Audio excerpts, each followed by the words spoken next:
everyone, it's Liz from the Barletta team at Ligris, and I'm here again with Annalie and Ricky from Best of Boston Living with Century 21.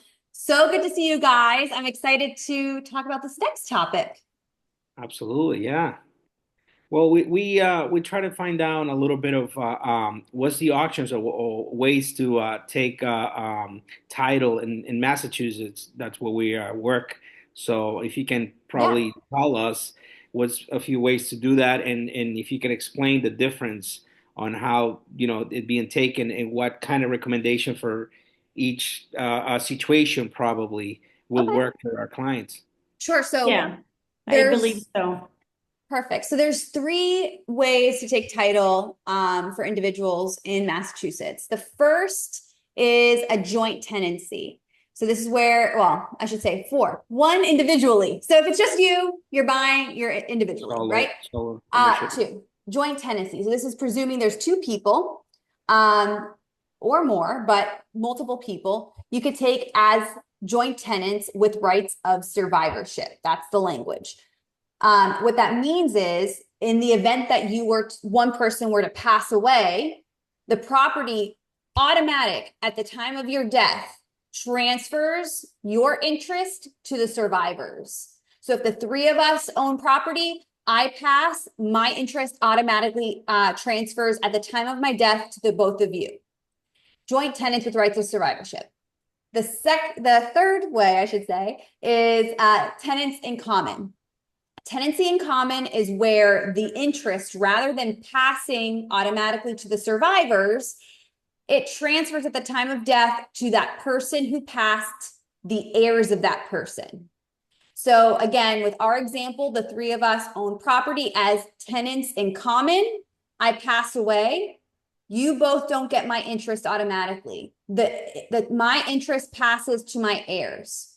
How do we establish who my heirs are? Probate. So that the fact that it's not automatic at the time of death and the fact that that has to go through a probate process tends to be, unless it's not absolutely necessary, but considering your situation as a whole, that's why some people shy away from the tenancy in common, because there's this added step of probate. The final way to take title in Massachusetts is tenancy by the entirety, and that presumes a married couple. So if you are a married couple, then you can take title as tenants by the entirety. And in the event that one person passes away, the title will transfer automatically to the survivor. So like joint tenancy, but there's an added protection against creditors where if you are married, and let's say I have credit card debt, if it's property held by tenancy by the entirety, my individual credit card debt can't be a lien on our property because it's a jointly owned property. Jointly owned debt can be, not individual debt, if that makes sense. So those are the typical ways: individually, joint tenant, tenant in common, and tenants by the entirety.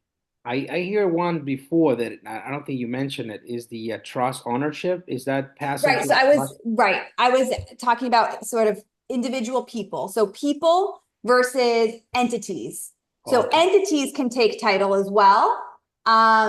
Trusts can take title, LLCs can take title, corporations can take title. But in terms of focusing on individual people, those are the ways that you can take title. Okay. All right. Now, what if Awesome. somebody has a written will?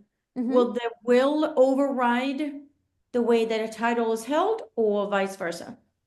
So if you have a will, so it depends on how you own the title. So if you are tenants by the entirety or joint tenants, so they have that Yeah. same aspect of survivorship, right? It doesn't matter if I write in my will that I want my property transferred to, my son or daughter. It doesn't matter because I took title as a tenant, joint tenant, or a tenancy by the entirety. So my property interests for that property that's held in that capacity will automatically transfer to the survivor, regardless of what I put on paper, separately. Okay. So And now, what if you are not married? Is there one versus the other that's better for a non-married couple? or I get this today? question a lot because I have a Okay. lot of clients, first time home buyers, they're, dating their, boyfriend or girlfriend. Their anticipation maybe is to get married, or that's what their future they believe will look like.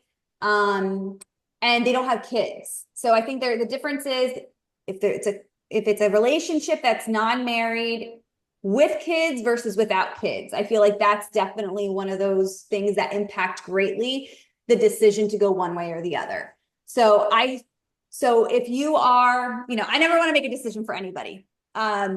What I typically do see is if you have a couple, they're like engaged but not married yet, their intention is to, share their wealth and everything together, first marriage, or all those things. I tend to see a joint tenancy because in their minds, they're already husband and wife. So that is the better choice for them. Okay. And also that fact that you don't have to go through probate. I do see a lot of second marriages or marriages, or not marriages, but relationships that are, post children relationships. So people are coming with children, or one person in the couple has kids, the other one doesn't. I do see those relationships tend to generally do tenancy in common. Again, with that type of tenancy, the property will transfer to the deceased heirs. So again, if you have a relationship, your boyfriend and girlfriend with someone, I'm that person, let's say, for example, I have kids outside of that relationship, I would want to make sure that I have a tenancy in common. So, the wealth that this couple brings together, will eventually go to my offspring versus, the other person who's an adult, if that makes sense. So I definitely see that is sort of generally the distinguishing factor. Some clients come and they are, engaged or not engaged, but that's their assumption. But maybe they have, a trust fund, or if they have just parental guidance that feels that it's, you're putting, or they're not putting all equal amounts of money. Maybe they're buying the property together because they're eventually going to hopefully get married. They're not engaged yet. One person's putting all the down payment. Well, maybe in that situation, I don't want to have an automatic transfer to the person who didn't pay anything to buy the house, So every situation is very distinct, but I think the general, like if you took a poll of clients, most people without kids are going joint tenants if their intention is to get married. Most people with kids from other relationships are probably going tenancy in common, or siblings or family members. I was going to say, what do you see when it is like family members? Yeah. Like two brothers, or a brother and sister, a mother and a daughter. Yeah. Any type of a family relationship that buys properties together. Yeah. Yeah. So those situations are interesting too, because usually it all has to do with kids. Honestly, that's what I usually see is like, if family members have children, well, then they generally want it to be a tenancy in common because they want their interest in the property to be protected for their kids.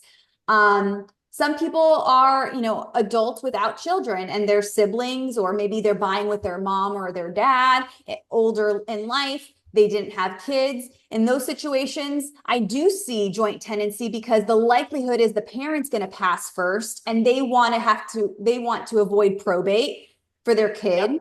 And so it will automatically transfer to their child, adult child, but that would be easier for estate planning purposes in that respect without having to go to probate. So let me ask you, go ahead.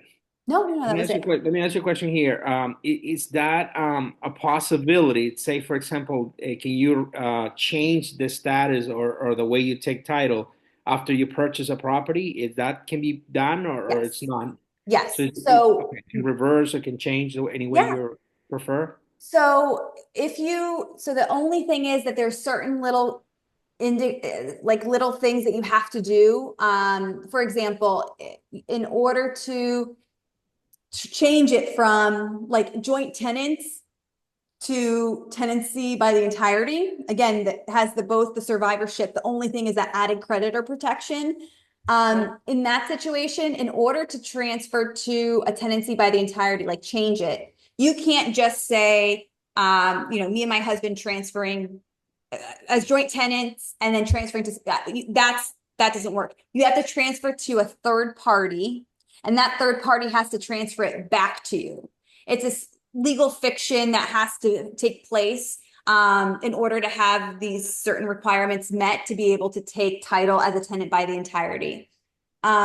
So I think that in some situations where I'm dealing with a, engaged couple, and then they're like, oh, when we get married, should we change it? Do I need to change my name? Because I'm going to probably be taking my, his name or whatever. So you don't have to. Again, especially if you don't have people that you necessarily trust to transfer the title to and then transfer back from, you don't have to. You can keep your property as joint tenants. Obviously you don't have the protection of the creditor part, but you have the same, survivorship protection, and then you don't have to pay for the deeds to be recorded to change it.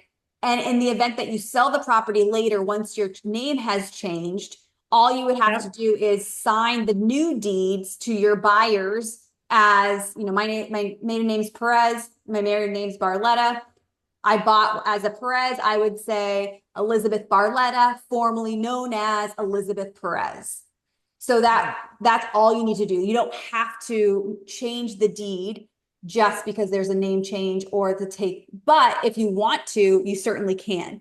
And the same goes to if you buy a property and then you want to put it in a trust, you can do that. Yeah. Another question I have is, what do you see as most common for, let's say that there is an individual that gets gifted money to buy a property from a family member? How do you see those people? Do you see often that that individual is the only one that takes title, or do you see that the family member that gifted the money will take the title? And what would be your suggestion? So, I mean, so it depends too. So, a gift inherently means you don't pay it back, right? So a lot of people use the term gift, but in reality, it's not a gift, but I want some money back later. In the event that, so if you're financing and you're getting a gift, that person, that donor of the money, has to sign a letter that says this is a gift. Like, we are not intending to receive this money back. They're signing that. Some people still intend on getting money back. If your intention is to get money back, then you shouldn't sign that letter. And you should try and have some kind of promissory note or mortgage signed and recorded to protect that. A lot of families don't do that type of thing because it's so formalized. But I do have clients who, lend money or have people lend them money to buy investment properties. Let's say they're not family, so that like weirdness of protecting themselves isn't there. And so I have those situations where someone's buying money, they're borrowing money from someone else. They use that money to buy the property. That person who lent them the money, it's not a gift, it's a loan. And so they would sign what's a promissory note, which is a promise to repay. And then they would also sign a mortgage. And that is the document that protects them from being stiffed by the person who got the money, right? So when you have a mortgage on record, if someone's then trying to sell that property and not pay you, well, they won't get to closing because there's a mortgage on record that has to be paid off in order to deliver clear marketable title. So if you are lending money to anybody, my suggestion is to have a promissory note signed and a mortgage signed, and get that mortgage recorded ASAP. Been there, done that. So yes. Yeah. I was thinking of you. I wasn't going to say it. Yeah, you helped me out with that one. Yeah. So I remember. Fun. Well, this was great. This is great information. Yes. Thank you for sharing all this with us. Because we do know that we do come across these type of questions often from clients. Yeah. Ricky, do you have any last questions? I think that will cover pretty much everything we have, for now. I know it's very extensive topic, but I think that's pretty well explained from you. Awesome. So appreciate it. Yeah. Well, So good to see you guys again. And for all those viewers, if you have any questions, anything specific you'd like to see on these videos, please message us so we can bring you the content that you're looking for. Thank you guys so much Thank for you. being with me Thank today. you. Take care. Have a great Bye. one.